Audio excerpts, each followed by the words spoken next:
50 kilowatts we're getting. Each individual panel comes from Conergy. I think that's the name of the company. And this is a Class M solar panel. So these here says here the maximum power is about 29.98 voltage, 8.34 amps that you might get from one panel. So this system that we have here, these two big solar panels, 250 watt. yeah. These two here actually provide power not only for the air blowers that work with our ASP system, and we're going to but also charging phones, charging electric motors, charging so they like uses enough energy to provide, you know, electricity all year round without us having to tap in. In the winter time, since you have less sun, you have less energy, so you want to conserve your energy a little bit more. So there's times in the winter where we cut off the ASP system because there's less solar and we have other needs for electricity, like heat lamps to keep the volunteers happy. Here, I would suggest if you do get a big solar panel system, you have like a compartment to store your batteries and your inverters. Yeah, well, ours is much smaller than this. Yeah. It'll be like 2 panels, maybe, if we 500 watts. We've got a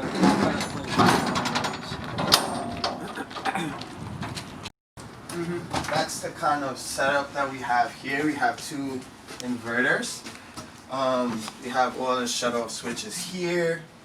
And what happens is the battery, the energy that's not being used automatically is being stored in our batteries here. We've got 3 that are about. Yeah. So these are actually like liquid. So you have to put distilled water whenever these get too low. It has sulfuric acid in the battery, so you want to use gloves, you want to use eye protection whenever you're kind of dealing with this material. I actually am a little bit more careless when it comes to managing them, but I've been working with them for years now. But what you see here is it looks as if we have 6 batteries, but there's each one is a battery compartment. So the 1, 2, 3, 4 times 6. So that's how many batteries we have. And you kind of want the flow of the energy going in one direction, but once a year you want to switch it so that the batteries on this side are used a little bit less. So every now and then we'll take these connections here and we'll actually invert them. And the reason for that is just so you can use them evenly. If the energy is moving this way, these batteries would dry out quicker. If it's moving that way, these would dry out a lot quicker. But only 2 times a year that I find I have to kind of refill the water levels with distilled water. And you can kind of do that while the system is still running. But whenever it comes to kind of mixing the material in the batteries, which is a function that we have here. Well, let's slow down a bit. Can you tell us? These aren't the kind of batteries we'll end up with anyway. Yeah. So. Well. So it's not. You'll see the input coming in here right now. So this one's charged, which means half of these batteries have full energy, full capacity right now. So it wouldn't give you much information, but whenever it's kind of floating or taking energy in, you'll see. So right now we have like about 3 amps being generated at this current moment, 2.9 kilowatts, and this is enough to run the ASP system. The only thing about the ASP system is you don't want it to be on constantly. So if you run the air going into the air blowers, if you run those air blowers all day, what'll happen is you'll drain your battery. So what we do is we have it on a timer where every 2 hours to 15 seconds the oxygen turns on. So this right here is just the inverters, the actual space where the energy coming from the solar panels are able to come and be stored. You see there's a fan up there. You always want to have it with a thermostat. So we have a thermostat so that if it gets too hot, that fan kicks on. And we also have this over here. I'm gonna move this out the way, which is also connected to the thermostat, where that fan kicks on and this opens up. So whenever it gets too hot, this will open up, that fan will kick on, and it'll kind of blow. We haven't had a problem with freezing temperatures in here. What we did was we put wood on the floor on top of the actual container so that there's a little bit of insulation and it's not sitting directly on the asphalt. And if it ever does get so cold that the batteries freeze on us, or the electricity is not being stored, then what we'll do is we'll kick on this space heater here. But we haven't had that problem in about two and a half years where it gets so cold. But depending on your system, you say how large is your site? Our system is, we have old solar panels, 60 watts. They're 80 watts each. There are 5 of them. And then we have one 50 watt. Okay, cool. But they're old. I don't think they're actually 80 watts anymore. Yeah, they kind of degrade, but But we're planning on yeah. replacing So them. this is where we got the batteries right here. This is the website. It's rosebatteries.com. Outback, and then I've seen Outback. yeah, the Outback I would say is the best system that I've seen. There's another one called is it H2O or something like that? Yeah, I have O2. There's an O2 system that I don't like much because the batteries, they don't last very long. So yeah, we've got a Morning Star, but it's a very small. It's Yeah. only a 30 watt. yeah. I mean, the system is not that big. All we're running right now is a 5 amp. There's a couple of 5 amp Yeah. pumps Okay, cool. for the water But- circulation. But that's the we'd like thing. We've got it's a lot of space Yeah. for solar panels, and it's running 2 diddly squat little pumps. Okay, cool. Well, big it's not problem cool is the- because, it's not very much Yeah. expenditure of energy Yeah. for a huge amount of space Yeah. of panel.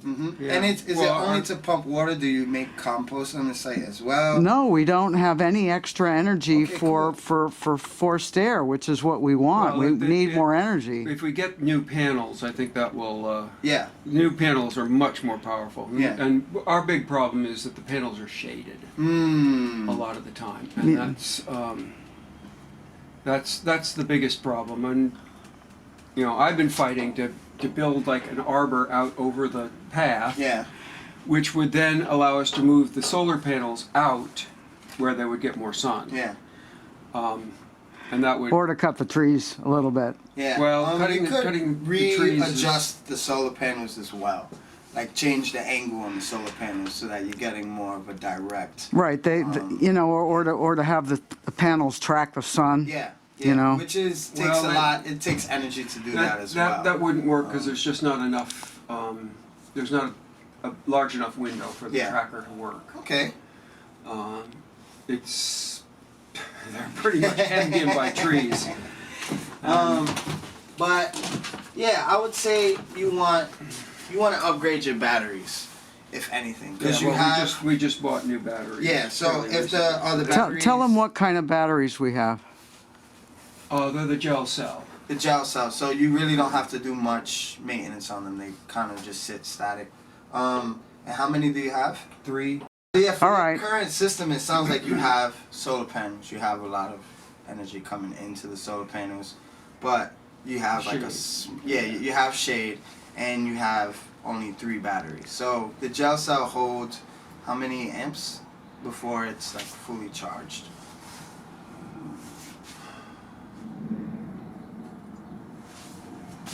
I don't know.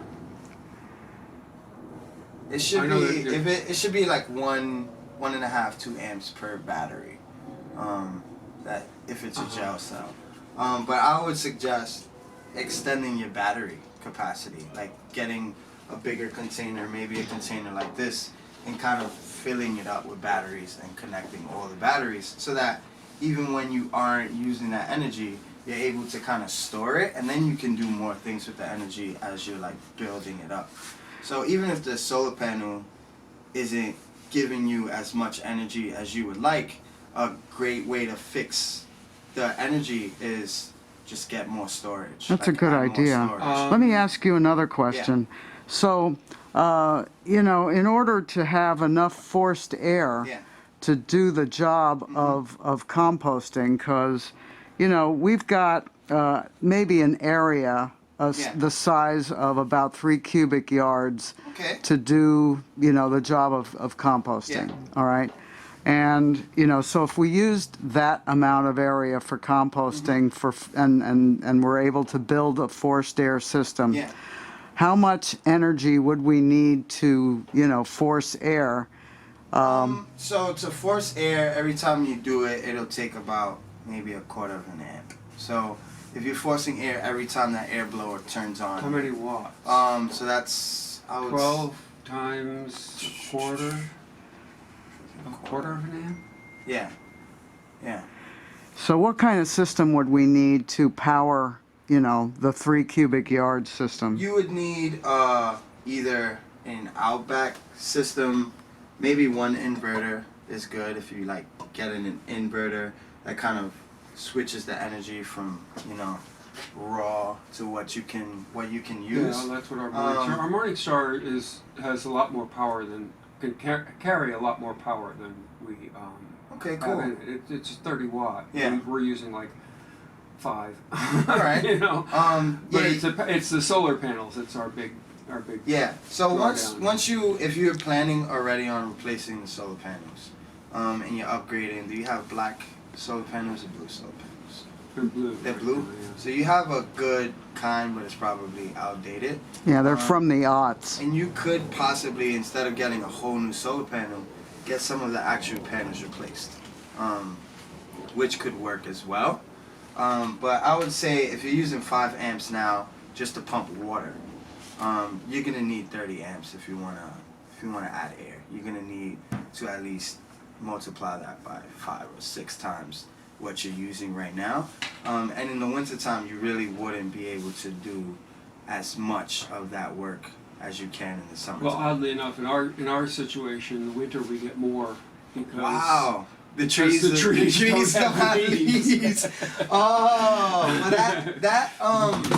But that's, you know, in the summer. Yeah, so the summertime is the issue, and I would say you would use the wintertime to kind of store up this energy and add up this energy so that when you finally do start using it in the summertime, you're using what's stored and anything coming in is just kind of refilling that. So it's kind of like using a charged phone versus using a dead phone and trying to charge it while you use it. You want the energy to just be there, to have a big storage space for that extra energy that you don't need, so when you do kick it on to full blast, you don't have to worry about power kicking out. Because in the wintertime, we have the opposite issue. Like in the summertime, we have so much energy, we have just enough energy to do anything, charge drills, charge weed whackers, charge snow machines, whatever we need to charge, we kind of do that in the summertime. And then in the winter time, we have to reduce our input. So we have like the opposite. You can't tilt the panels? No, we can't tilt these panels because these panels were built they're pretty. like, permanently. And the reason why the panels that we have were built in such a way is because of Sandy. Hurricane Sandy came and kind of wiped out this site. So the solar panels came after that. So when they built these solar panels, they literally built them so that if a storm came, we didn't have to worry about it. They even put the power line beneath the frost line. Like the power line runs all the way across the farm, and they actually like dig the ditch going all the way across before they rebuilt the farm after Sandy. Flooded here. Yeah, the water went about as high as this barrier here, which is why they have this barrier in place now. But you can see they've kind of reinforced this. It's permanent. You can't move it. If we did move it, it'll probably take a big like construction team to be able to move it. Which, if you look at the windrow, there's a pipe right here, and the pipe runs along the whole length of the windrow. It's right underneath the windrow. And what we do is when we have the pipe there, we put wood chips about this wide on the base. So we cover up the pipe with wood chips, and the reason for that is so no kind of juicy stuff clogs any holes that are in the pipe. I'll show you what the pipe looks like on the other side of this when nothing's on it. But we always put a plenum, and that's like an air plenum, and it's wood chips. We usually use wood chips on the bottom, and then we put the compost on. We'll never just put compost. Not like a porous tarp or anything. No, there's no porous tarp. It's just wood chips. Wood chips. And Yeah. These are wood chips over the top. No, so this is basically food scraps on the inside mixed with wood chips, wood shavings, weeds, and then we seal it with more mature compost. So we use wood chips in our compost as a bulk amendment, and this is to make it easier for air to flow through the mound. Wood chips don't have much actual available carbon. It'll take maybe a whole year before one wood chip becomes part of the carbon content in the finished compost. So we use the wood chips just as a bulk amendment, as a way to get oxygen into the mound. And as soon as the compost is done, and we feel like it's ready to be given to gardeners and farmers, what we do is we remove those wood chips using a sifting table, and the wood chips are recycled. So the wood chips live on the site for a long time before it actually becomes a part of the finished compost. And anytime you're composting, you want to bulk them, whether it be hay, whether it be weeds coming off the farm that are real bulky. You need something bulky, no bigger than like the size of your hand, to create some air pockets in there. But you have to know that when you use these wood chips, you don't want to just give them away to farmers, because they don't want. Exactly. So this actually has been sitting here. We built it before the frost came in the fall, and then it froze solid. So we actually leave this on until the spring. And this acts as our worm bin. In the spring, when we take this off the pipe, it has so many worms in it that when we use it to seal other mounds up, we're able to kind of inoculate the whole site with worms, and that's why we leave this on. But you see how it goes in through the back, and then if you come to the front,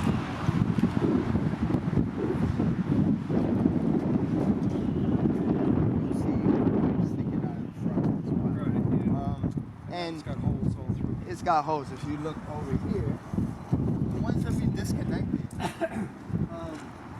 you see how there's 4 pipes that you can connect?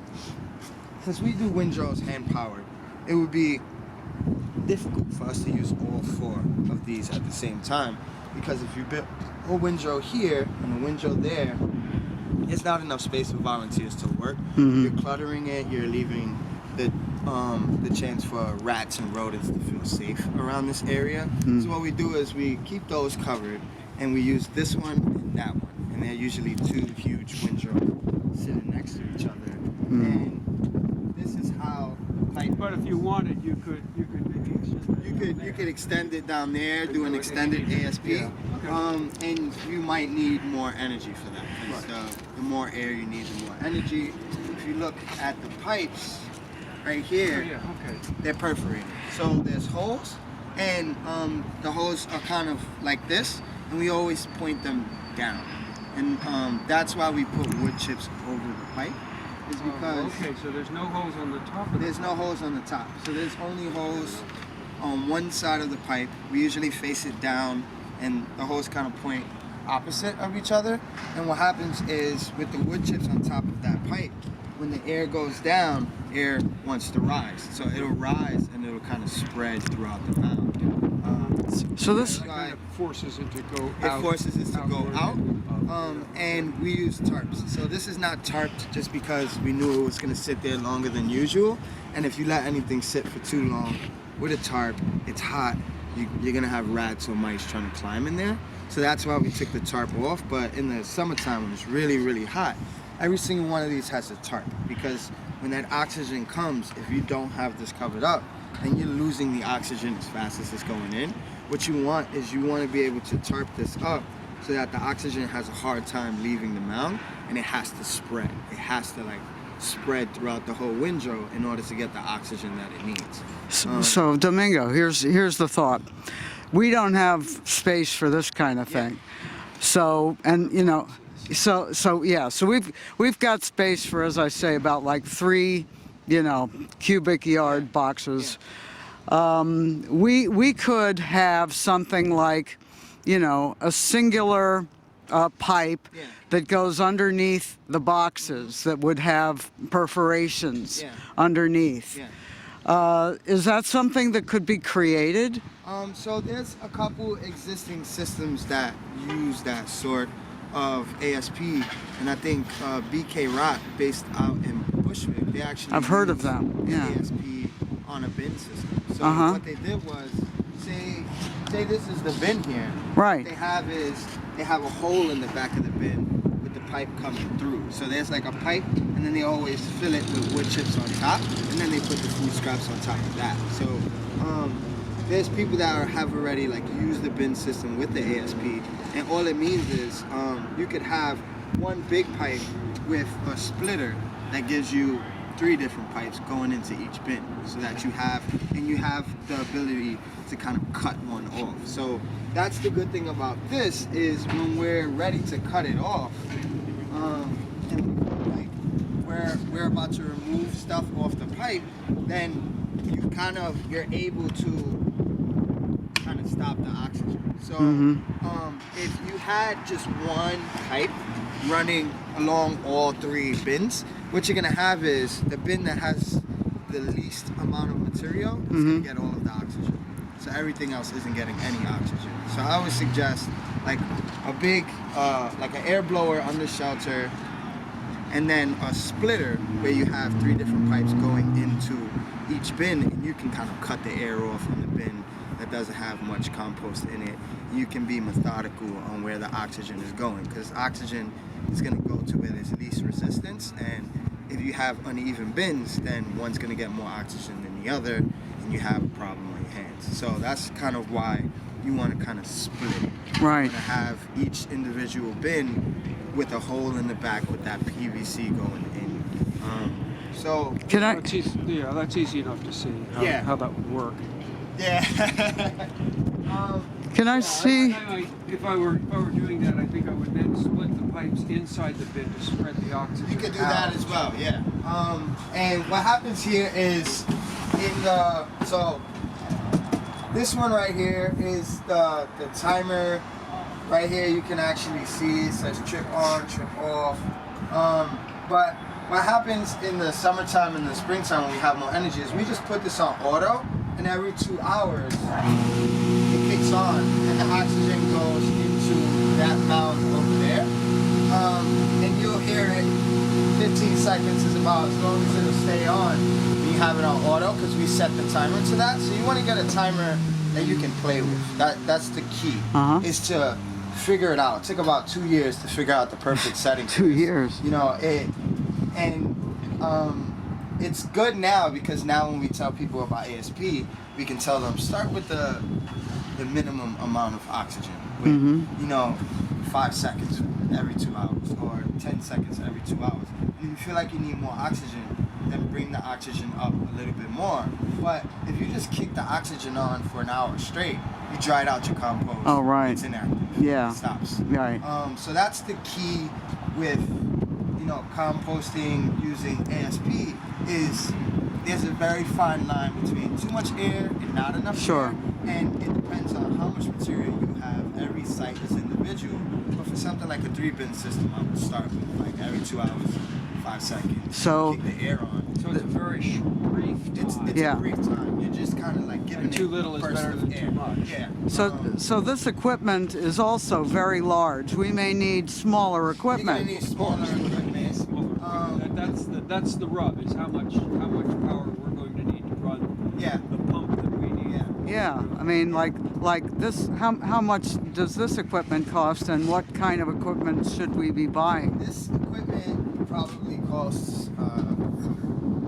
This is a lot of money. This is funded by sanitation. Oh, my. They first rebuilt the site after Hurricane Sandy. Wow. I'm pretty sure it's multiple thousands of dollars to get this Right. equipment put in. Yeah, They I'd say poured the this is concrete. probably $20,000 worth of stuff. Yeah. Remember, we've got a grant from the borough president, so we can actually buy equipment. So we don't want I've overkill. I've seen them do it, a smaller system that costs about $2,000. Yeah, that sounds more So we need to be looking into it, and that's with your the kind help. of system you want, and I think it's called O2 for like a small system like that. I think they use O2. You don't want to get the PVC that O2 gives you because it's a little bit flimsy. So you might want to go out of that. Schedule, schedule 40. Yeah, it says it here. It's the gray stuff, 45. 45, yeah. Yeah. So you kind of, it's really thick, which means you can stick a pitchfork on it and not like punch a hole through it. Yeah, I've that's seen good. the PVC with the O2 systems kind of break and It's snap. that white stuff. Yeah, it's that White stuff. stuff, yeah. So you kind of wanna, you get an O2 system, but you make it a little upwards, so you get a better PVC, you get a better time, and then the O2 system works for your needs, and it's cheap. Mhm. It's very affordable. O2's a company. O2's a company, yeah. Mhm. And they're basically for small community scale composters Uh-huh. that want to use ASP, and it works well. So if you could kind of reach out to BK Rot in Bushwick, BK Rot already has an O2 system that they've been working on Another field for trip. like a year and a half, and they're using a bin system. So Okay. which is pretty cool. That's what I like about it is BK Rot's another hand powered compost Uh-huh. site. You haul the food scraps from businesses and bring them to the site. Okay. It's on a garden, and they're doing like a micro scale of this site, which is pretty amazing. Okay. They still have some kinks to work out when it comes to pests in the area, Mm. things like that. Right, but yeah, we could get a lot of information. So Exactly, yeah. so what's their scale? Got the pest. What? Their scale, I would say, is about. Yeah, it's the people who throw the compost over the fence in the bag. If you think of their composting space, I would say it's this. You see this concrete barrier, Yeah. and there. Here. Oh, they're That's still the much scale. bigger than ours. So this line here, right? Yeah. This yellow line is that concrete barrier. So Right. they've only got like Like this. from that line to here. Yeah. Yeah. So they've got a small space, right? It's not as big as this. It's not.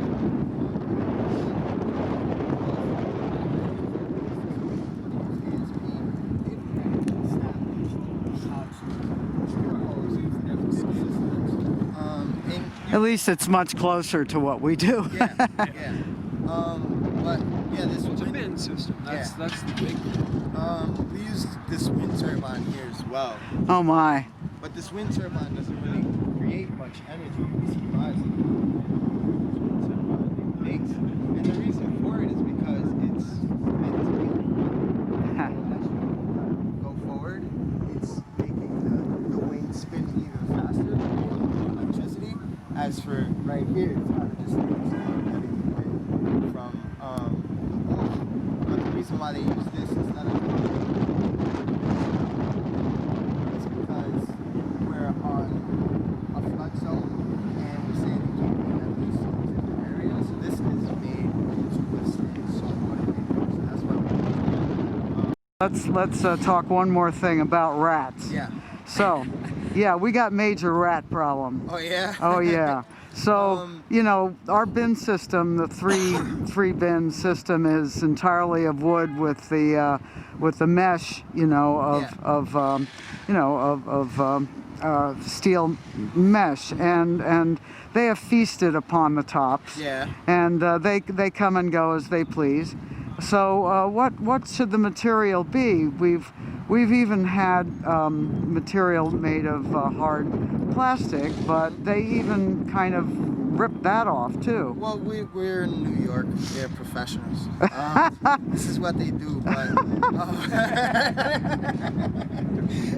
it's like, how does that plumber install the toilet? That's what he does. But Eats a rat. The rats have an instinct to chew. They need to chew. So I would say habitat. You have to turn the bins more often. Is the bin on soil? No. No, it's on concrete. Correct. Yeah. So they can't crawl in through the bottom. No. Which means they don't want that. But if your bins have like any openings for them to get in, they're gonna get in. Even if they can't eat the food, they want to go in there for the habitat.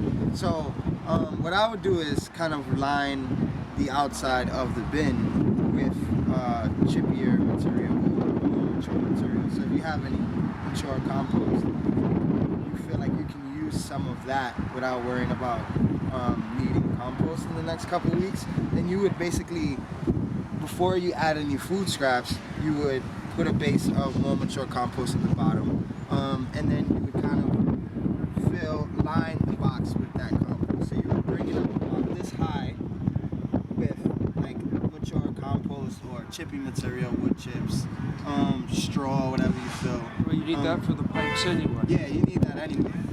For the bin system, if you kind of build it up this high, not on the whole thing, but just on the corner, what you're essentially doing is you're sealing.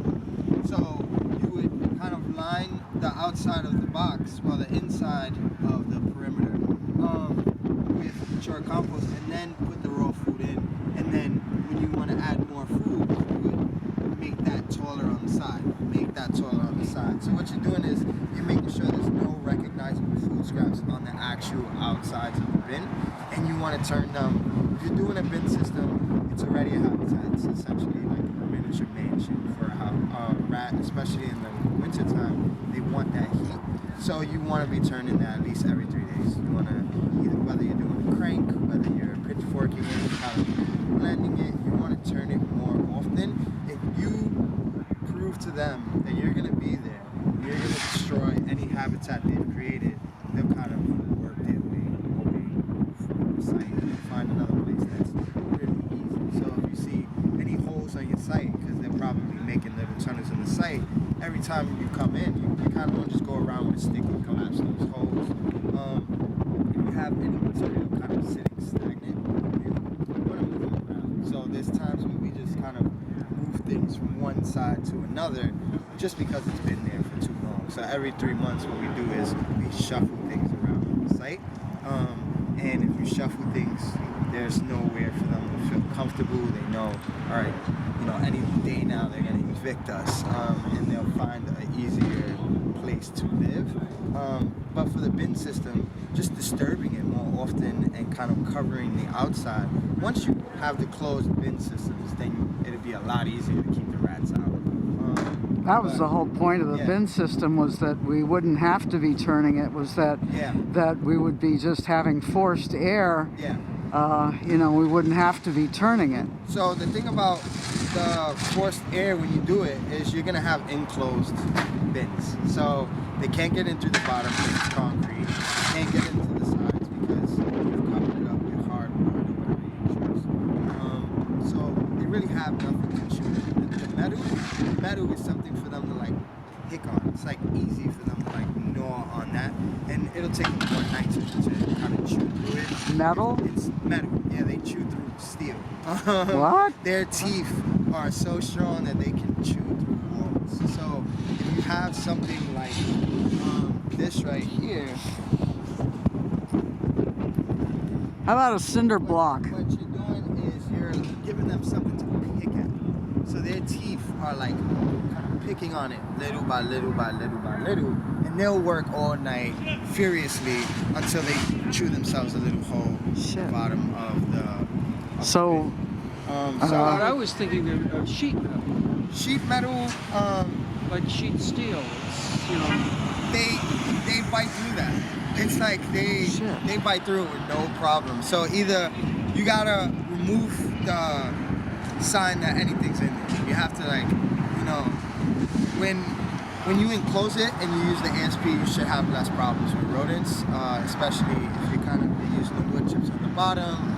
It's enclosed, there's no way for them to get in, and you have oxygen, so you really don't have to turn it. But for now, when you don't have oxygen and it's not enclosed, the best way to kind of ruin their lives is to turn it as often as possible. And you know, we turn it every 7 days on our site to add oxygen, but it also kind of removes any habitat that might be able to be created. Is that what they're doing in there?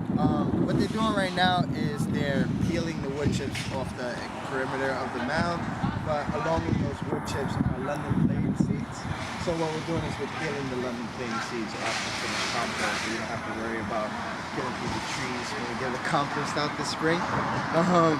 But yeah, we did a bunch of turns today just to kind of decompact the material and reduce any habitat, but it's out in the open as well. So if your bins are out in the shade, in the corner of the site, it's more likely to come and check it out, because it's like Them? no, You fill them I up? get them all the way up to about maybe this high before I like empty it out. So you can fill a lot of stuff in this, and the trick for a system like this is you kind of have So crank it grounds again, Arthur. nearby. How much does that cost? Like about $400. And how much capacity? You could probably fit at least a cubic yard, a little bit more than a cubic yard. Okay. Look at it, we're like, okay, which one do you So here we are. Oh, you've restarted these ones. These worm bins used to be functional. They're not functional anymore. And the reason for that is because the inside was heavily salted after sale. So this is just a storage bin now. But if you want to kind of get the idea of how this used to work, don't mind the mess. I have more tools in here. But basically, we used to fill the food. We started off with a bunch of worms. We would add browns, food scraps. We would kind of put it in there, and what we would do is we would add new food to it once a week. And what it did was every time they worked through the food, they ate the food, they were done. Worms don't like to be in their own poop because it becomes a little too acidic for them. Yeah. So what we did was we added new food on the top, and they would work their way up. So essentially, if you just kept adding food, the worms kept going up, kept going up, kept going up. And what happens is at the bottom here, You scoop it out. the finished compost comes through here. There's like rebar that allows the finished compost to kind of go through. And this is how we used to scoop it out. So the finished compost that the worms went through would drop through here. We would kind of harvest that. And as long as we kept adding food before we harvested, we weren't losing many worms because the worms were going up to where the new food was. Ah. That's kind of how this system works, is you add stuff to the top and it brings the worms up and the finished material comes out. through the So bottom. what was the throughput? Like, in other words, how much food would you put in per month? I mean, a system like this, you'd probably be able to put in maybe like 200 pounds, 300 pounds per month. Of Wow. food. The only problem with worms is you can't put many lemons. You can't have citrus. You don't want things with seeds because worms don't break down the seeds. They just pass them through their system, and they make them, you know, more microbial. It gives it more microbial life, so the seed has more of a chance of germinating, which is why worms you want to use on compost that's already been hot.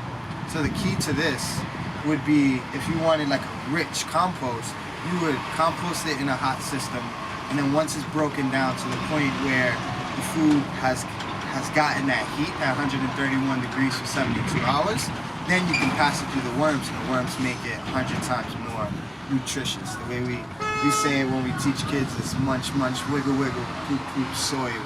Kids love it. We call it the worm dance. But this system is good for if you want to have a more nutritious content in your finished compost. If you want to, like, you know, just take it to a new extreme. Vermicompost is the most nutritious compost for the soil that there is out there. So if you wanted to use worms, it works, but you're not going to be killing any seeds, which means you'll probably have weeds if you put that on something else, because You don't kill the seed. you kill don't the kill the seeds seeds. first. Yeah, kill the seeds first, and then you can kind of feed it to the worms, and the worms will break it down and recycle those nutrients in a way where the nutrients don't wash away. They're Well, stuck. if you put it in the 130 and then you did this, then Yeah. it's the perfect. best. It's like the best. Yeah, people. Well, that's what the tumblers are for. That's what the tumblers are for. We kind of, well, the tumblers is a way to just get the material ready, mixed with the browns and the greens that we need, and then we'll empty it and put it into a windrow. But what happens is this is thermophilic right now. This will get hot. It'll be hot for about 4 months, and then when we sift it, we kind of put it into a storage bay, and we would. When we sift stuff, we pull worms out. We'll put the worms into that material to kind of work through that material even more. So Those are the storage bays over the storage bays are on the right. Yeah, they're all empty now because we just got cleaned out. Right. But we have all this material in the tunnel that we actually have to sift. And what we'll do is we'll take worms in the stuff that's sifted, we'll put the worms in the sifted material and let it sit there for like a month. And what'll happen is the worms will eat that finished compost and work through it again, creating those aggregates and giving you that soil profile that you want, that loamy, nice, soft, wet stuff that we like, the vermicompost.